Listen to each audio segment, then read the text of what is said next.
Bonjour et bienvenue à tous. Le projet de Simandou, la construction guinéen, les autorités du CNRD. Aujourd'hui, nous allons revenir sur la cause pour laquelle certains ministres ont été nommés. Le ministre Aboubacar Sylla à l'énergie et Bouna Sylla aux mines. Nous avons tous écouté Bouna Sylla et nous allons revenir sur ses propos. Sur le second point, hier c'était la fête. Mais ce qui a attiré l'attention d'un ami qui était dans la mosquée, dans une mosquée à Matoto, c'est l'homélie, la prêche de l'imam. Moi je me dis, quelle étude? Qui a enseigné cet imam l'école coranique, le Coran? Où il a étudié? Qui l'a choisi ou quelles sont les personnes qui l'ont choisi comme imam de cette mosquée à Matoto? Ou bien qui l'a choisi pour la prêche de la fin du mois de Ramadan, de la fête de Kibir? Ce sont ces multitudes de questions que j'aimerais franchement avoir des réponses. Parce qu'on ne peut pas être aussi malhonnête. On ne peut pas être aussi malhonnête dans un discours, dans une prêche. En fin de Ramadan, de surcroît un imam, même aujourd'hui il est en jeûne, il a accompagné le Ramadan. Aujourd'hui il est en jeûne. Être malhonnête, être propagande, être escroc, être lâche, en même temps être imam. Mais, au fait, moi je ne suis pas surpris. Nous avons écouté l'imam de la mosquée Faisal aussi, Elhadji Mohamed Saliou. Dans son discours, il y avait que la peur dans ce qu'il a dit. Mais ce n'est pas important. Je ne suis pas là pour les imams. Je suis là uniquement par rapport aux propos de ce vieux. Ou je ne sais pas comment le qualifier. Des propos que je peux qualifier de malhonnêtes. Albaki ala nafia la. Encore Aldo de te Doumbouya fait. Nal Doumbouya fait. Al dit sembo comme Kosoumena. Donc là hier j'ai pas eu le temps de t'appeler Nadia. Bonne fête à toi. Bonne fête. Et à ma maman et à toute la famille. Merci Nadia. Bonne fête. Voilà ce que nous allons commencer par les propos de l'imam. Je vais lire ses propos. Allez-y sur Facebook, hein, parce que l'imam en question est sur Facebook. Les gens étaient étonnés. Parce que ce qui me plaît dans l'étude coranique, on ne choisit pas l'imam parce qu'il est le plus intelligent ou il a étudié le plus que les autres. Je ne connais pas le choix des imams. Comment on fait pour choisir un imam? Mais l'histoire, il y a une histoire qui m'a été rapportée par rapport à l'histoire d'Elhadji Ibrahim Ba, l'ancien imam de la mosquée Faisal, comment il a été choisi au temps de Sékou Touré. Parce que Faisal n'était même pas fini. Mais je ne sais pas comment on choisit. Mais franchement, à la place de la circonscription où se trouve cet imam-là, si je vivais là-bas, là, c'est que l'imam et moi, on allait partir au tribunal. Parce que j'allais faire la campagne des deux autres, j'allais le saboter par rapport à ses propos. Parce que ce n'est pas politique. Des gens pensent qu'ils sont en train d'aider ce voyou, ce bandit, ce délinquant. Comment un imam peut se permettre dans une mosquée ou bien pendant la fête, pendant la fête, pour venir dire aux citoyens d'accepter l'obscurité. Comment on peut regarder la population en pleine, c'est-à-dire en pleine prière. À la fin de la prière, tu es chargé de donner conseil. Tu es chargé de parler de la situation du pays en toute honnêteté. Tu devais parler de la situation des Guinéens parce qu'un imam, normalement, devait être du côté de la société civile. Un imam devait être du côté de la population. En tout cas, les imams ne supportent ni la société civile, ni le président. Les imams, les vrais imams, que nous connaissons, comme l'imam de Kankan. L'imam de Kankan a peur de Dieu. Il n'a pas peur de quelqu'un d'autre, il a peur de Dieu. Parce que devant Dieu, là, personne, même avec ta propre fille ou bien ton propre enfant, vous ne serez jamais ensemble devant Dieu. Chacun devant Dieu. Ce que tu as fait devant Dieu, voilà, Dieu déterminera ta situation. Il ne va jamais associer ta situation à celle de ton enfant, ou bien de ton enfant à celle que... Non. Vice versa, jamais. Chacun aura son problème, chacun aura ses situations devant Dieu. Comment un imam peut se permettre de regarder les gens, leur dire d'accepter l'obscurité? Que dans la tombe, qu'il y a l'obscurité dans la tombe. Hein? Qu'il y a l'obscurité dans la tombe. Que même dans la tombe là, il y a l'obscurité. Donc, et pourtant les gens prient. Les gens gênent. Les gens prient le Tout-Puissant Allah. Pourquoi les gens ont peur? Certains, les vrais musulmans ont peur de Dieu. Ils prient, ils gênent. Voilà mec, ils font tout. C'est pour éviter, pour que Dieu illumine les tombes. Dieu illumine. Demandons les imams aussi. Il y a des enfants aujourd'hui en Basse-Côte ou bien en Moyenne-Guinée, en Haute-Guinée. Mais ils ont le Coran là, ils ont la signification, ils connaissent. On n'a même pas besoin d'être vieux pour connaître bien le Coran. Il y a des enfants aujourd'hui au Fouta ici là. Mais ils sont allés 4e ou 5e fois comme ça. Ils ont fini avec le Coran. Ils ont traduit. Ils ont mémorisé. Toi, tu dis aux gens d'accepter l'obscurité. Que même dans la tombe, tellement qu'il n'a pas... C'est à cause de ça que je me suis posé la question de savoir où lui l'a étudié, qui l'a enseigné, qui l'a formé. Parce que tu ne peux pas regarder. Parce que ceux qui étaient là-bas, là, il y a des gens qui ont le Coran 3 fois, 4 fois dans leur tête. Tu ne peux pas regarder ces citoyens pour dire, toi, un imam, et puis qui l'a choisi pour eux? Ils ont choisi des propagandes là pour aller faire prier les gens pendant le ramadan là. N'importe quoi. Toi, tu regardes les musulmans, des citoyens. Beaucoup sont là-bas, ils connaissent le Coran. Quoi, accepter l'obscurité. Même dans la tombe, il y a l'obscurité. Alors pourquoi les gens prient? Pourquoi les gens gênent? Pourquoi les gens prient? Pourquoi les gens gênent? Pourquoi certains ont peur de Dieu? C'est des questions, hein. Parce que ceux qui connaissent le Coran, ils savent de quoi je parle. Parce que les gens demandent à Allah, à travers les actions de prière, de jeûne, de bienfaisance, pour que leur tombe soit illuminée. Mais, toi, tu regardes les gens pour dire que non, que même dans la tombe, il y a l'obscurité. Ah! On parle de peuple. Est-ce que la population et le peuple, là, c'est la même chose? Ceux qui arrivent à la population et ceux qui se passent, c'est la même chose? Mais c'est grave.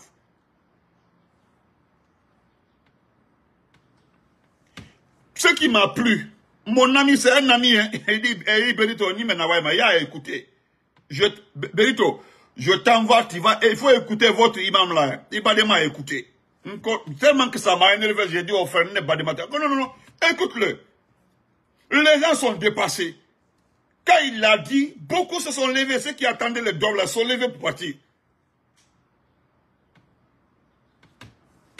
Bonsoir maman, Fatma Diallo, comment venez? C'est grave, hein? Les gens gênent, accompagnent le ramadan. Il y a des citoyens qui gênent même les jeudis. Hein? Il y a des citoyens qui... Voilà, frère Mohamed Diafouna, ils ont promis le pèlerinage, c'est ça. Il m'a assis le maillot sous de l'été. Je vais lire, vous allez écouter ce qu'il a dit. Attendez. Non, la Guinée c'est à part. Regardez ce qu'il dit. C'est l'imam de Matou Tomarché.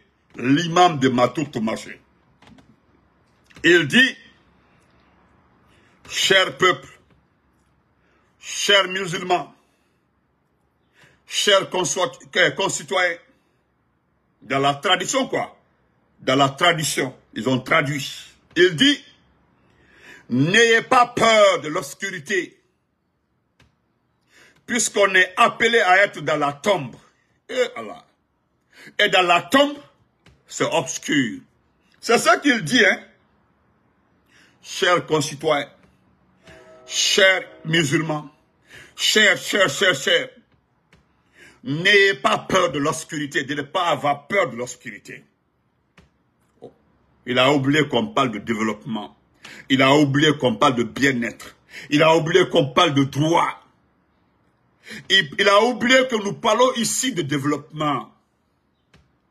Il a oublié que le courant, la lumière, c'est le développement. La lumière, les gens en ont besoin pour leur propre activité. Ce n'est pas lié à un problème de tombe. Bonne fête, ma cousine, Madame Diallo. Bonne fête. Wallahi. Il a oublié parce que, et puis tu dis, chers citoyens, chers peuples, chers musulmans, chers, n'ayez pas peur de l'obscurité. Et Allah, n'ayez pas peur de l'obscurité, puisqu'on est appelé à être dans la tombe. Cher imam, pourquoi les gens prient? Pourquoi les gens respectent les 5 prières journalières? Pourquoi les gens font à la Mecque? Pourquoi les gens se battent à chercher l'argent pour aller à la Mecque? Pourquoi les gens tiennent à aller à la Mecque, toucher la Kaaba? Pourquoi les gens font du bien aux pauvres? Pourquoi tout c'est bien fait? Pourquoi on enlève, les gens enlèvent les jackets? Tout, pourquoi, cher imam? Nani Magaswa, bonne fête. Pourquoi, cher imam? Les gens ne doivent pas avoir peur de l'obscurité. Monsieur l'imam, on parle de développement. Cher imam, ce n'est pas la démagogie. Vraiment, c'est un yeteba qui va vérifier. Il n'est pas loin des sauts même. Est-ce que des sauts? Parce que moi, je suis Sanako au bar, oui. C'est un bar. Je me demande, le courant sur toute la ligne a une utilité exceptionnelle. Il n'y a pas sondé. Les gens demandent au Tout-Puissant là. Quand tu écoutes l'homélie des grands imams, priez, ayez peur de Dieu pour qu'un jour Dieu illumine votre tombe. Que Dieu illumine votre tombe. Que Dieu illumine. Mais si tu es un cafre comme toi, là on connaît pas ton destin d'abord. Parce qu'on dit priez, ayez peur de Dieu, faites des sacrifices. La récompense, le Tout-Puissant Allah va éliminer votre tombe. Nous avons vu des exemples où la lumière, dès qu'on enterre quelqu'un, vous voyez les rayons de lumière dans la tombe. Qu'on n'ait pas peur de l'obscurité, que même dans la tombe, il y a l'obscurité. N'importe quoi.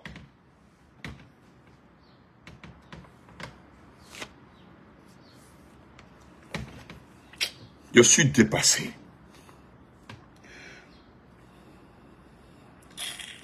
Chers frères et sœurs, elle va très bien compter, elle va très bien. Bonne fête à toi. Bonne fête à tout le monde. Donc, nous allons revenir sur Bouna-Sylla. Monsieur Bouna-Sylla, moi je n'aime pas les débats. Je n'aime pas les débats ethniques. Je n'aime pas rentrer dans les débats ethniques. Frère Amidou, mon nom est frère. Tu as été nommé sur une base connue de tout le monde. Tu comprends? Tu sais ce qui me plaît, j'ai vu un petit qui m'a écrit, qui est le bon petit du ministre Abouakar Kamara, qui a été nommé à l'énergie.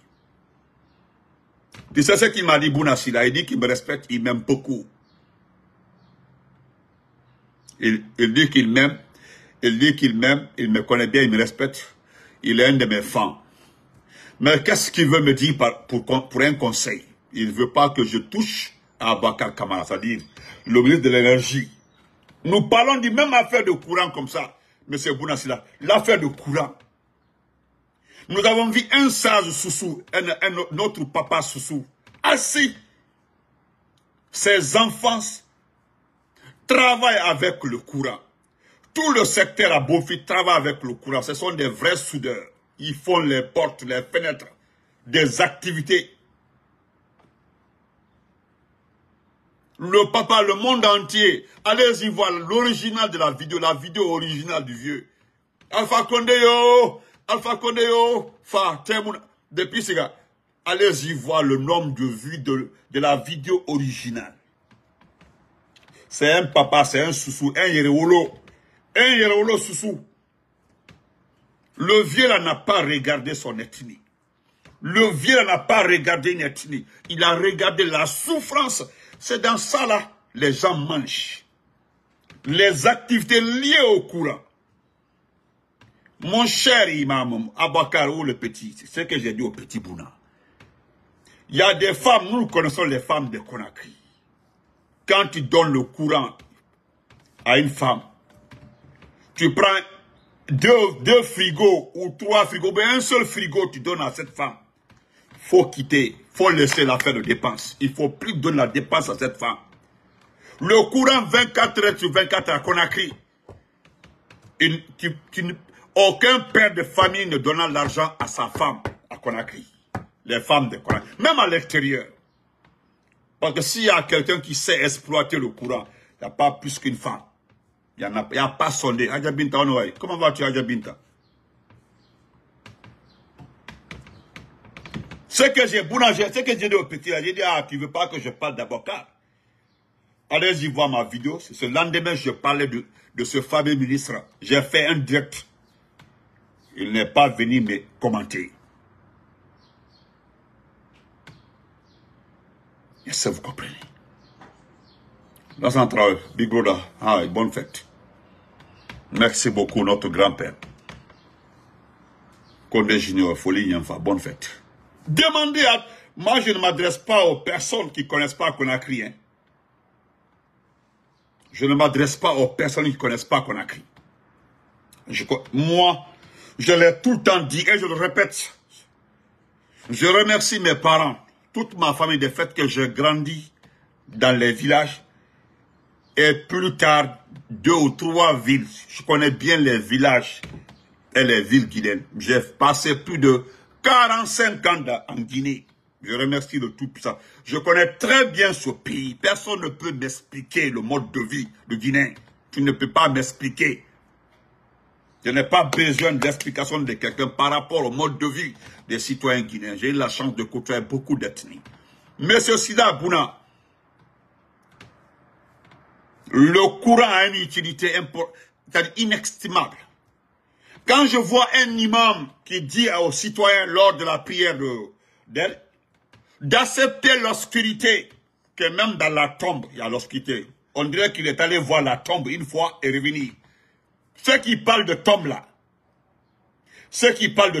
je ne vois pas si un sait ce qu'on appelle tombe. Les gens parlent de tombe, ils expliquent l'affaire de tombe. Mais qui est allé dans la tombe et revenir? Quand se présente, qui est allé voir l'intérieur de la tombe et retourner? Qui a été ressuscité? Qui a été ressuscité? Qui? Bavardage de tombe là. Donc, les Guinéens n'ont pas besoin de courant pour quelqu'un. Ils ont besoin de courant pour leur activité. Les supportistes numéro 1 de nos papas en Guinée, ce sont nos mamans. Moi, j'étais au quartier Cameroun, demandé. Tu sais ce que moi j'entendais, M. Bounassila, M. Ambaka Kamara, les petits de ces 2 ministres-là. Dis-moi, quand l'enfant de ma maman a sauvé Babaïra, la bonne femme là, la pauvre là, revient du marché, elle passe acheter les condiments. Elle prend encore la même monnaie, dans la monnaie là, elle tire 1000 francs ou 2000. Elle donne à son mari, il donne à son enfant, donne à ton papa. Tu entends son mari bénir pour sa femme. Ça c'est en Guinée. Je ne sais pas. Ça c'est en Guinée. La femme a besoin de paix, de liberté, d'activité. Le reste là, il faut laisser tomber. Donc aujourd'hui en Guinée, les gens ne veulent pas qu'on se plaigne pour le courant. Non. Dès que tu parles, non, c'est Alpha Condé. Dès que tu parles, on dit c'est Sénégal Diallo. Voilà ce qu'on sait faire dans ce pays. Alpha Condé, c'est loup. Alpha Condé, c'est loup. Alpha Condé, c'est loup. Partout, c'est ça. Si ce n'est pas Alpha Condé, c'est loup. Vous laissez les réalités de ce pays, la vérité. Tu entends voilà que Temuna, Mouhaina, Temuna, Yemuna. Dans tous les pays, tu entends Temuna, Yemuna. Mais on commence par quoi? On commence par Temuna. On dit Temuna. Ah, frère Sebkaba, salam alaikum. Temuna, tu entends ça, Temuna. O Teso Mouila, Mouhaina, Tema. Mouha Frigo, Mouha Yere. C'est ça que tu entends par-ci, par-là. Maintenant, des gens veulent qu'on accepte l'obscurité. Que parce que dans la tombe, il fait obscur dans la tombe. Il y a l'obscurité dans la tombe. On dirait qu'il est parti voir là-bas et revenir pour nous sauver les oreilles à cause pour ça. Donc, ceux qui ne veulent pas parler de ces ministres-là, moi, je viens aujourd'hui vous parler d'un vaurien. Monsieur Bounasila, je vais d'abord lire le document avant qu'on ne passe dans les détails. Voilà le document ici. Le voici ici. C'est le communiqué, hein, le voilà ici.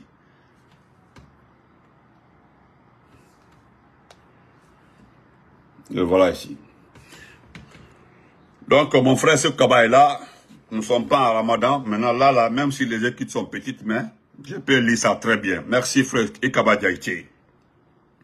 Écoutez les propos de démagogues. Les démagogues, écoutons-les un peu, s'il vous plaît. Tous les jours, nous allons parler de ces démagogues. Merci beaucoup, mon frère Bangoura. C'est un droit. Écoutez ce que le grand frère dit là. Le Coran là est un droit. Écoutez bien, c'est un droit. Donc, vous les petits d'abord, dites à ces petits que c'est un droit. Le Coran là, c'est un droit. Monsieur l'imam de Matoto Maché là, c'est un droit. Le Coran est un droit. Tu dois donner le, si tu es chef d'État, président de la République, tu dois donner le courant, l'eau à la population. Si tu as été élu par le peuple, choisi par la population, parce que tu es l'ambassadeur, le porte-parole du peuple, le seul décret que le peuple signe là, le seul décret, c'est le décret du président de la République. Après ça, peut-être si on peut rajouter un second décret, c'est le décret des députés et maires. C'est tout ce que le peuple décrète. Sinon le reste là, c'est pour le président. Et c'est le même peuple là, le propriétaire du pouvoir. Il fait un décret, il nomme le président. Comme c'est le président qui nomme les ministres là, il se lève, le peuple fait un décret pour nommer les députés. Les députés là, c'est pour venir surveiller, inspecter, rétorquer la malhonnêteté des ministres du président voilà. Vous avez compris? Merci à mon frère Abou Bekir Kama. Un droit. Voilà. Lui aussi dit que c'est un droit fondamental. Tu as entendu ça, monsieur l'imam? Dans la vie là, c'est ça. Maintenant, si tu n'as pas été élu par le peuple là, tu peux payer les démagogues là pour venir chauffer nos oreilles. C'est normal. Tout le monde est devenu djeliba, tout le monde. Il n'y a pas un qui n'est pas djeliba aujourd'hui pour avoir l'argent avec le CND. Il n'y en a pas. Comment est-ce que l'imam de la mosquée Faisal, l'imam peut regarder Mandouba pour dire qu'il faut accepter le choix du peuple, mais il faut accepter, il faut aller. Il le donne l'autre. Un imam. Poro, je vais lire ça, hein. On a un lucky. Communiqué de presse. Voilà. Communiqué de presse. Écoutez ce que le vaurien nous dit. Dernière ligne droite pour le projet Simandou. Qu'on a écrit 4 avril 2024. Écoutez-le très bien. Sous le leadership selon lui, son excellence, Mamadi Doumbouya, l'État guinéen et ses partenaires industriels ont mutualisé le 2 avril 2024 leurs efforts pour les dernières phases de développement du projet Simandou, le plus grand projet minier au monde en 2024. Pour le ministre des Mines et de la Géologie, Bounasila, la fierté est grande. Et voilà ce qu'il dit, lui Bouna, ce qu'il dit.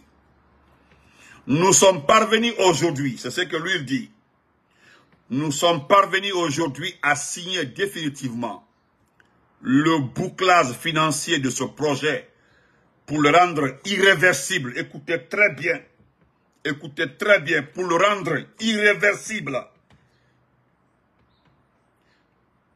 On ne peut qu'être fier d'être Guinéen et aussi du travail accompli. Écoutez bien, le travail accompli par notre président, le général Mamadi Doumbouya, qui est le chef de ce projet. Et qui suit du jour le jour. Je vais parler de cette petite partie. Monsieur Bounasila, il y a un internaute qui t'a demandé, bonne fête à toi mon ami Hadjakaba, il y a un internaute qui t'a demandé, avec le plus grand respect qu'il a pour toi, Bounasila, avec le plus grand respect qu'il a pour toi, si tu n'es pas un fanfaron, un ministre vaurien, il demande simplement, est-ce que vous pouvez nous faire la genèse de l'obtention du contrat Simandou? C'est tout. C'est ce que l'internaute a demandé. J'étais son nom parce que c'est un docteur. De faire la genèse de l'obtention du projet Simandou. Parce que pourquoi il le dit? Moi, je vais t'aider un peu si tu manques en détail. Parce que tu as parlé de irréversible. Nous parlons de Simandou, qui avait été signé au temps de l'ancien accord, 265 millions de dollars. Irréversible, comme tu le dis. L'arrivée du procès à Fakonde, le code minier a changé. Nous avons même poursuivi les malhonnêtes. Benis Temes était devant, jusque-là il y a des problèmes. Les Américains même l'ont poursuivi. Ah, je salue Keita Mandemassa. Ok, je salue mon beau. Tu parles de projet irréversible. Comme on ne peut pas changer. Vous n'êtes pas élu, ton président là, comme tu dis, le président de la République. C'est-à-dire, c'est lui qui a fait le projet. Il le suit tous les jours. Et pourtant, on te demande de nous faire la genèse. Comment le projet a commencé? Tu vas voir si on ne cite pas les différents ministres d'Alpha Condé. À toutes les étapes. À toutes les étapes. Siaka, bonne fête. Comme tu parles d'irréversible. Parce que c'est le mot-là qui a attiré l'attention des grands intellectuels. Moi, j'aime beaucoup les commentaires des grands intellectuels. Sur les pages de vous, les ministres vauriens. Des fois, là, je suis assis dans mon coin. Je ne fais que regarder les commentaires. Je connais les comptes de beaucoup de ces anciens cadres, hauts cadres guinéens. Tant de l'ancien compteur de Dadis, de Sekouba. Je fais les captures d'écran de leurs commentaires. Parce que c'est les grands intellectuels, surtout des professeurs de Gamal, ceux qui ont fait Jobin Bokeh et autres. C'est lui dont je te parle comme ça là. Il est un professeur de Jobin Bokeh. Il a participé à l'élaboration de ce projet. Il a participé à l'élaboration du code minier au temps d'Alpha Condé. Donc il se demande. Il demande avec respect de lui faire la genèse de l'obtention du projet Simandou. Parce que tu parles de Doumbouya, que c'est Doumbouya qui a l'initiative du projet Simandou. Si tu peux répondre à ça, on est quitte. On est quitte. Et puis tu parles d'irréversible. Quand Dadis est arrivé là, il a attaqué les Français. Parce que les petits projets que vous avez rajoutés là, c'est des projets liés aux les compagnies françaises, pour additionner aux principales compagnies. C'est ce que le frère Diafoura dit comme ça. Quand le président est élu là, lui peut réviser. Il a été choisi par le peuple. Il est le porte-parole, le chef. J'ai commencé par ça pour te dire. La seule personne, parce que les autres là, c'est un groupe de personnes, les députés. Mais la seule personne où on décrète sa nomination là, c'est le président de la République. C'est le peuple qui décrète sa nomination. Après ça, c'est un groupe de personnes qui sont les députés. Donc si tu parles d'irréversible, parce que c'est vous qui avez les gros mots, c'est le mot refondation là qui est en train de nous noyer comme ça. Parce que les gens vous ont prêté le mot refondation, on ne s'en sort pas. Hein.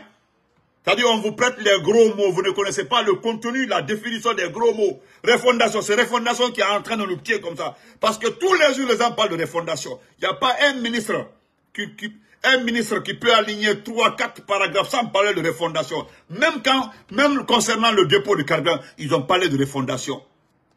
La boussole aussi, merci, voilà. Ça dit, voilà des gros mots que vous prenez avec les gens sans connaître les définitions. Vous parlez de boussole. Ce n'est pas les mots là qui vous attrapent aujourd'hui. Les gens prennent les mots là aujourd'hui pour... Hein? Ce sont les gros mots là. Tu entends boussole, tu entends refondation. Voilà encore qui parle d'irréversible. Des gros mots comme ça, vous ne connaissez pas les significations. Parce que ce n'est pas les significations qui sont dans la rouge là. Quand tu prends un mot, tu le mets dans un contexte là, il faut savoir son sens. Vous avez pris refondation, vous avez mis devant les Guinéens là. Vous ne connaissez pas la signification. Vous avez mis dans tous les tests. Dans tous les tests aujourd'hui, c'est le mot là qui est en train de vous avaler. Vous prenez, tu viens de prendre le mot irréversible encore, sans savoir, quand tu as vu un projet irréversible dans un pays dirigé par un dictateur irréversible, sans savoir que le peuple à son tour doit élire son président. Si c'est pas Khademara, toi tu as vu ça? Ah, sous l'égide du général Madi Doumbouya. Le mot général n'effraie personne. Ça c'est votre publicité. Nous connaissons les généraux ici qui n'ont jamais bougé. Il y a un général ici qui n'a jamais tiré une balle. Jamais dans sa vie, il n'a jamais tiré. Il n'est jamais allé au front. Il n'est jamais allé au front. Il n'a jamais tiré. Il n'a jamais... C'est-à-dire, non. Il est devenu général. Cadeau. Cadeau. C'est toi qui le dis, hein. Et puis, ce qui me plaît, c'est... Tu oublies que... Il y a une université, Jomine de Bokeh là. Tous les professeurs qui sont là-bas, là, à 90%, ce sont des docteurs, des ingénieurs. Chevronnés, il n'y a pas de petits professeurs à la faculté de Jomine Bokeh. Quand tu prends génie civil Gamal ici, là, il n'y a pas de petites personnes. Il y a un éminent professeur qu'Alpha Condé a nommé à l'enseignement supérieur. Le dernier ministre d'enseignement supérieur d'Alpha Condé. Il faut demander sa qualité à l'université. Il a été nommé, il n'a même pas fini ses cours. Il a été nommé, il s'est retourné pour achever son programme en tant que ministre.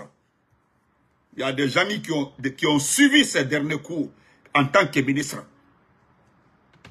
Comme tu n'en sais rien là, il faut te calmer. Il faut te calmer. Vous pouvez faire votre démagogie, raconter ce que vous voulez. Mais des dissous comme ça là, vous n'avez rien compris. Nous avons vu tout dans ce pays-là. C'est à cause ça, j'ai dit, le seul côté positif du CNRD là, c'est que le CNRD nous a permis de connaître tout le monde. Il n'y a pas un Guinéen qui ne connaît pas son prochain aujourd'hui. Il n'y a pas un Guinéen, sauf un plus malhonnête que ce groupe-là aujourd'hui. Sinon aujourd'hui, tous les Guinéens se connaissent. Il n'y a pas un Guinéen qui ne connaît pas son prochain aujourd'hui. Les malhonnêtes, les voleurs, les démagogues, tout est connu. Voilà, même les imams démagogues là sont connus dans ce pays-là. Des imams, hein, des imams démagogues de premier rang. Il faut voir la fête. Les gens ont fait gêner les Guinéens en retard. Ils ont fait gêner les Guinéens en retard. Normalement, la Guinée devait fêter quand? Aujourd'hui, dans les conditions normales. Parce que l'année là, le Ramadan devait faire 30 jours. Mais quand vous êtes dirigé par des bandits, les Maliens ont gêné avant-hier. Les Guinéens ont gêné hier. Les Maliens ont fêté avant-hier. Les Guinéens ont fêté hier là.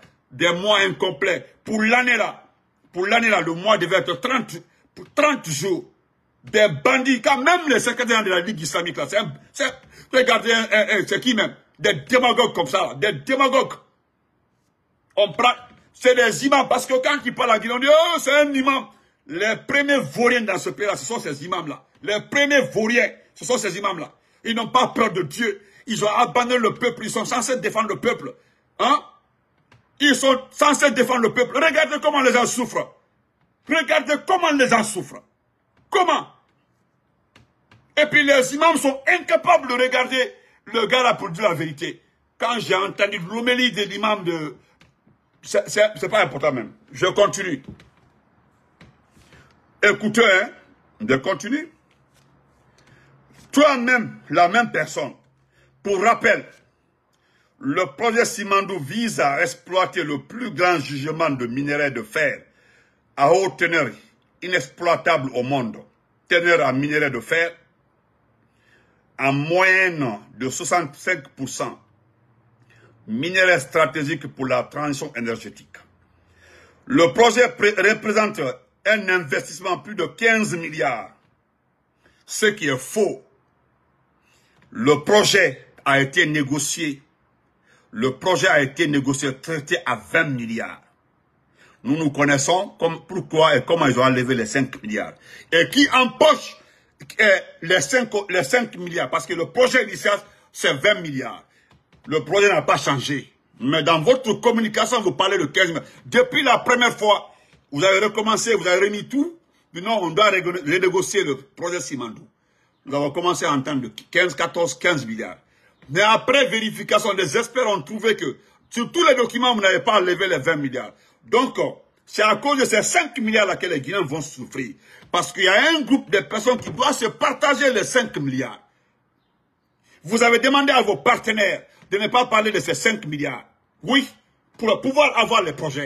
N'oubliez pas de vous abonner et d'activer la cloche de notification pour rester informé de nos prochaines vidéos. Restez à l'écoute pour les développements passionnants à venir.